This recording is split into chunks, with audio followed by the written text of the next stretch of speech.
നോക്കൂ, മോഡി RSSന്റെ ചരിത്രം മനസ്സിലാക്കി ഓരോ സ്വാതന്ത്ര്യ സമരത്തിന്റെ കാര്യം മനസ്സിലാക്കിയിട്ട് പറഞ്ഞതാണെന്നുള്ള വിചാരമൊന്നും എനിക്കില്ല. അദ്ദേഹത്തിനെ സംബന്ധിച്ചിടത്തോളം അദ്ദേഹത്തിന് വരാൻ പോകുന്നൊരു bar. What is a bar? At the age of 75 you have to get out of your office. ഇതാണ് അവർ കൊണ്ടുവന്നിരിക്കുന്ന ഒരു കൺസെൻസസ്.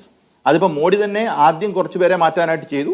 അത് കഴിഞ്ഞ് ഇപ്പോൾ മോഡിക്ക് അതേ കണ്ടീഷൻ അദ്ദേഹം കോൺഫ്രണ്ട് ചെയ്യുന്നൊരവസ്ഥ വരികയാണ്. ഇപ്പോൾ സെപ്റ്റംബറിൽ അദ്ദേഹത്തിന് 75 വയസ്സാവും.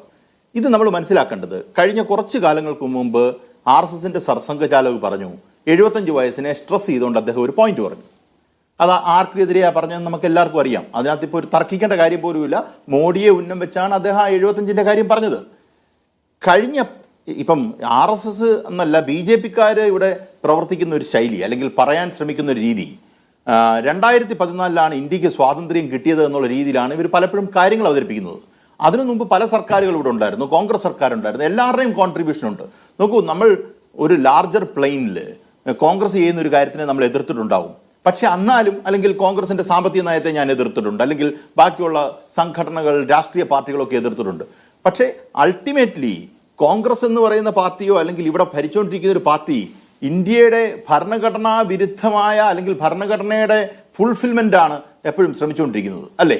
അതിന് ഘടകവിരുദ്ധമായിട്ടുള്ളവരാണ് ഇപ്പോൾ രാജ്യം ഭരിക്കുന്നത് എന്നുള്ളതാണ് പ്രശ്നം. അതുകൊണ്ടാണ് നമ്മൾ ഈ പറയുന്ന ഓരോ ഘട്ടത്തിലും സിലബസ് മാറ്റുന്നു, ഇവർ വലിയൊരു വീരന്മാരാണെന്ന് കാണിക്കാൻ ശ്രമിക്കുന്നു, വീര സവർക്കറിനെ തന്നെ വിളിക്കുന്നു. ആ അവസ്ഥയൊക്കെ നമ്മൾ കാണുന്നതിന് കാരണം അതാണ്. അപ്പം ഞാൻ പറഞ്ഞു വരാൻ വന്ന പോയിന്റ്, ഇവിടെ ഈ ഡെവലപ്മെൻറ്റിൻ്റെ കാര്യം എന്താണെന്ന് ഞാനൊന്ന് ബ്രീഫ് ചെയ്യാം. ഞാൻ നേരത്തെ പറഞ്ഞ പോലെ മോഹൻ ഭഗവത് കൃത്യമായൊരു സ്റ്റേറ്റ്മെൻറ്റ് പറയുന്നു. മോഹൻ ഭഗവത്തൊക്കെ 2014 ശേഷം RSS എന്ന് പറയുന്ന ഒരു സംവിധാനത്തിന് വലിയ പ്രസക്തിയൊന്നും ഇല്ലാത്ത രീതിയിലാണ് കാര്യങ്ങൾ നീങ്ങുന്നത്. RSS പണ്ട് അദ്വാനി രാജ്യത്തിൻ്റെ പ്രധാനമന്ത്രിയാകുമോ ഇല്ലയോ എന്ന് വെച്ചാൽ RSSന്റെ നാഗ്പൂരിലേക്ക് അദ്വാനി ഓടുവാണ്.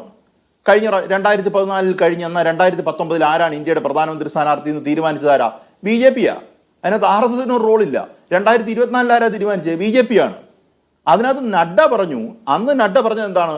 തെരഞ്ഞെടുപ്പ് കാലത്ത് പറഞ്ഞു, RSS എന്ന് പറയുന്നതിനെ നമ്മൾ ഉപയോഗപ്പെടുത്തിയിട്ടുണ്ട്, പക്ഷേ നമുക്ക് രാഷ്ട്രീയ പാർട്ടിയായി ആണെങ്കിലും തെരഞ്ഞെടുപ്പ് രാഷ്ട്രീയത്തിലേക്ക് വരുമ്പം RSSന്റെ ഒരു ലോക്കസിലല്ല നമ്മൾ നിൽക്കുന്നത്, നമ്മൾ ഇൻഡിപെൻഡൻ്റ് ആയിട്ട് നിൽക്കുന്ന ഒരു പൊളിറ്റിക്കൽ പാർട്ടിയാണ്, അതിനകത്ത് നമുക്ക് അവരുടെ ആവശ്യം തന്നെ ഇല്ല എന്ന് പറഞ്ഞു.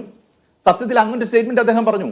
അത് RSSന്റെ കേഡറിൽ ഉണ്ടാക്കിയിരിക്കുന്ന ഒരു വീക്ക്നെസ് ഉണ്ടല്ലോ, അവർക്ക് ഒരു ഭയങ്കര വിഷമമായെന്നൊരു അവസ്ഥയാക്കി അത് മാറ്റി. കാരണം എന്താ?